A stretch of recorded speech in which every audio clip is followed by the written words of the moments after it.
Right, so we could entertain questions now for the speakers from this afternoon's session. So if there's anybody who'd like to start, please hold up your hand. Perhaps I can start, Prapa, by asking you about your indications for left atrial appendage occlusion. You mentioned some of them during your presentation, but for example, you said bleeding, epistaxis was an example. Would you like to just elaborate a bit more on what you take as an appropriate indication? So I think with all interventional procedures, when patients come to you with their sort of presenting complaints, there are some that we immediately we align with the patient's views. So with subdural bleeds and GI bleeds, I think most of us are very comfortable with the idea that's a clinically risky situation, and therefore to do a procedure with the risks seems appropriate. The epistaxis has been an interesting issue because we've had quite a few of those. And what these patients say is, when I say to them, this isn't a life-threatening problem, you can live with this. What they then start recalling to me is the situations in which they get epistaxis and how much of a personal problem it is for them.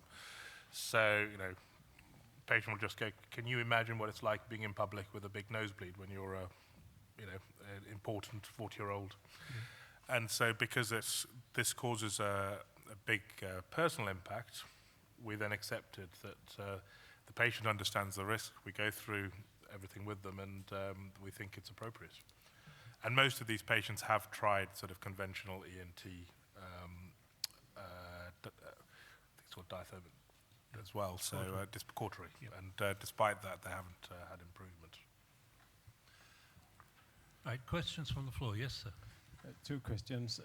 One, we have heard a lot about the structure and anatomy of the LAA, and that is very thin. So one question is it dangerous to do a power injection with a pigtail? And two, if it is so thin and we do an oversize of the device, do we need those hooks who can perforate? Good comment and good questions. The company, they are not recommending power injection typically in the left atrial appendage, but this is something that I'm doing all the time. I think you should probably inject less and less strongly also, so this is definitely possible. And although we say that it's a thin wall structure and that it's a fragile structure, I think if we are careful, we can limit the amount of perforation that is related to procedure in the left atrial appendage. Concerning the hooks, I know that all the devices, and you can potentially comment on that, Dr. Schräder, all the devices, they have hooks. I suspect that they did some animal work and they were convinced that we should have at least some hook to retain the device in place, but I'm not aware of any device that we put inside that they don't have any hooks. Do you have any comments concerning that? My impression is too that hooks are an essential part of a working LAA occluder system. Professor Meyer has tried to close the LAA with ordinary atrial septal defect occluders, and many of them embolized. And so far, the only, especially for LAA closure design device, is the patch device by Teresideris, but I don't know about the data. So hooks are essential. Further questions? Yes, please.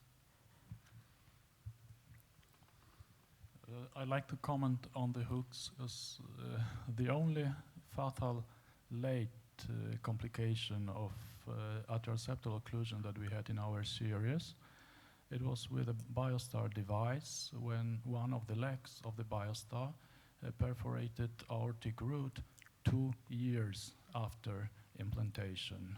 So I personally really do not like small objects that have the potential to make the hole later on. And as Dr. Berti described the situation here, that you experienced that bleeding was bigger and bigger during the short observation. So I guess that the tip of the hook was scratching the pulmonary artery that was moving, and the hole was bigger and bigger, rather than it was just acute puncture during the procedure. So I'm worried what's the potential for long-term complications with the hooks.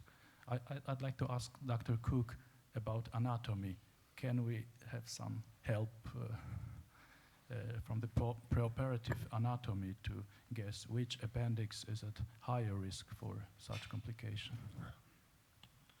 Would you like to tackle that, Andrew? Thank you.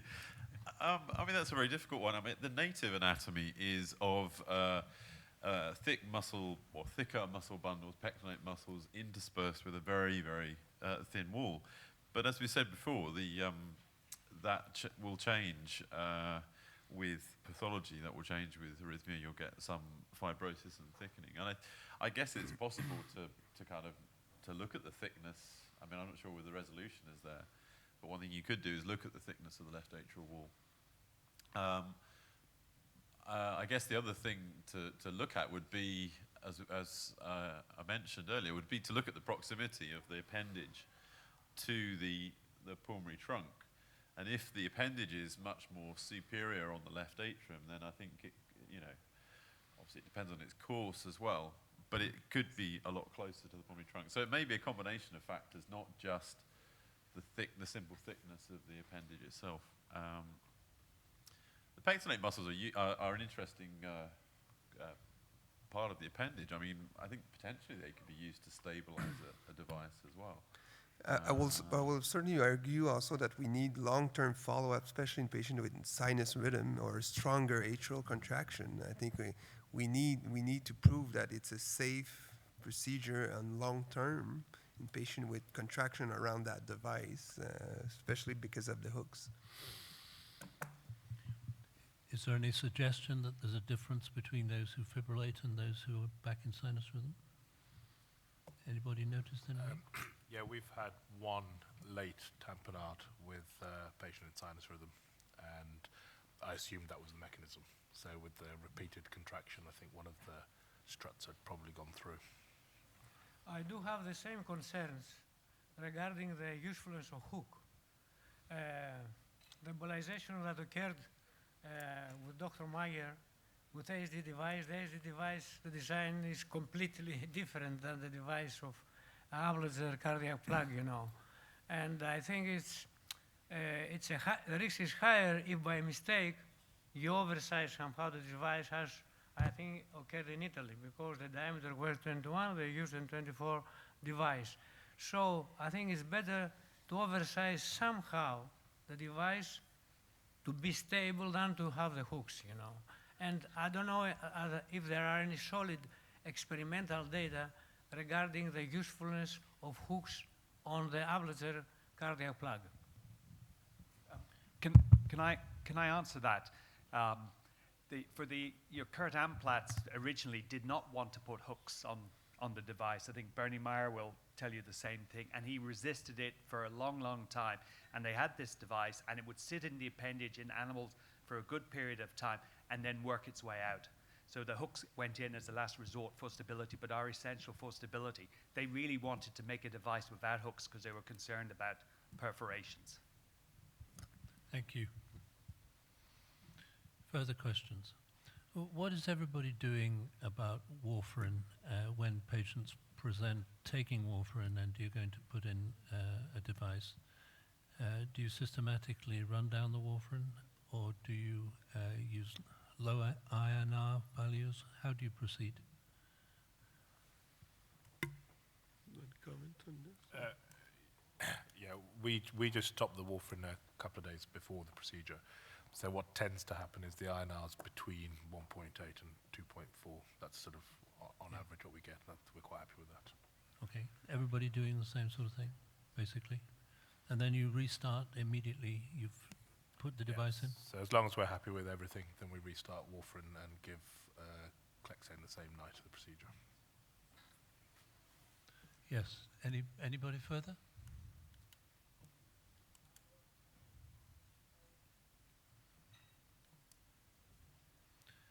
Well, have you got something? I have a question for the panel.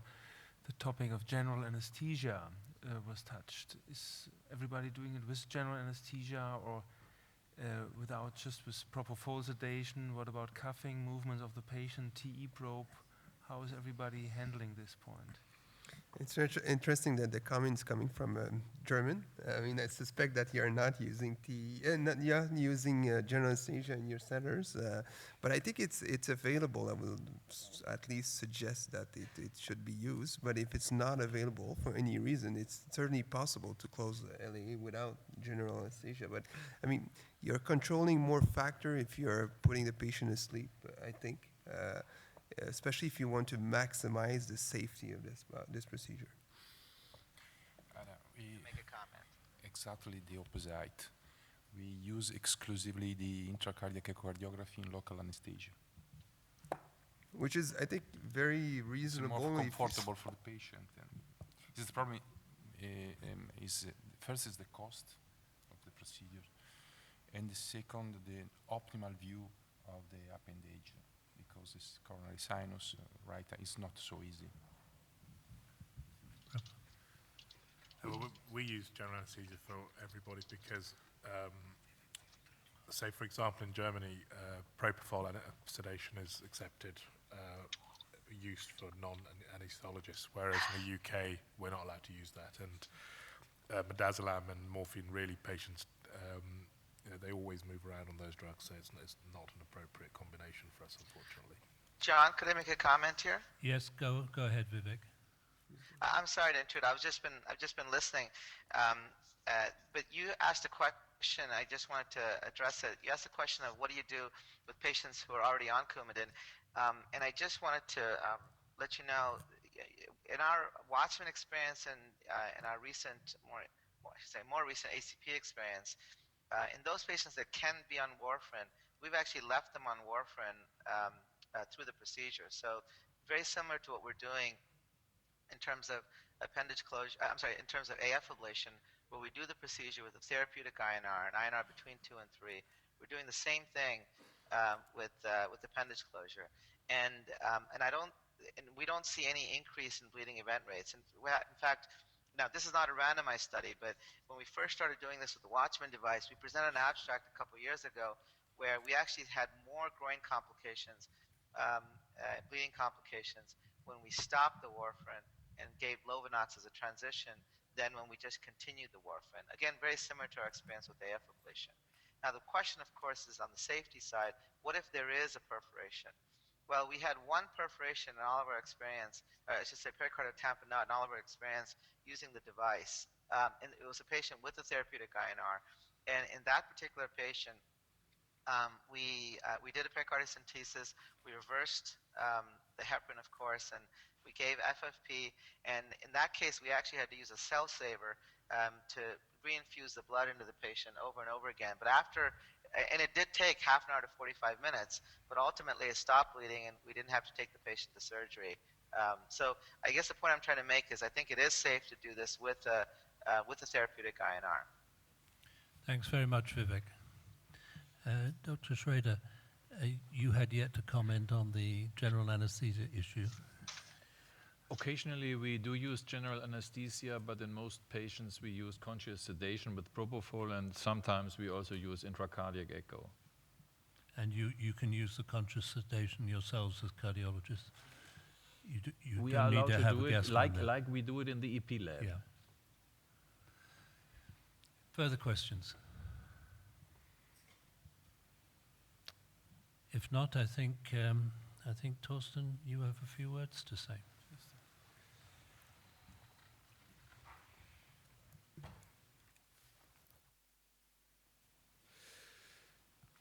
So, ladies and gentlemen, it's my task to wrap up the session. I think we had a very good day. And, well, in time of internet and web discussions, the question is it worthwhile to come together, to travel a lot? And I think especially this topic we discussed today, there's not much evidence, some evidence, and we need opinions, we need personal experience, specifically here. And I think this is exactly the way how to approach that topic. We have talks during lunch, in between the sessions, and this field lives from personal experience now. We will move ahead. I think we are at the beginning of a therapeutic approach. We will get more evidence, but I think this is really the start to build this evidence and experience. So I want to thank all the speakers, the faculty, the auditorium, you, for your really excellent discussions and questions. I also want to thank the team of cardiologists. I think we all had an excellent preparation of our journeys and travels and hotels and everything behind. And I also want to give a special thank you to Wim Stegink. I think he is, every field in its beginning needs people who drive it and who have a vision and believe in a concept. And I think Wim is very important for that field. So I looked a little bit for a picture I have Wim. Here's one from 2003, where we have had a Tokyo journey together. And if you look today to him, he is even more beautiful and even younger. So Wim, thank you. Thanks. And to all, have a good and safe trip home. Thank you.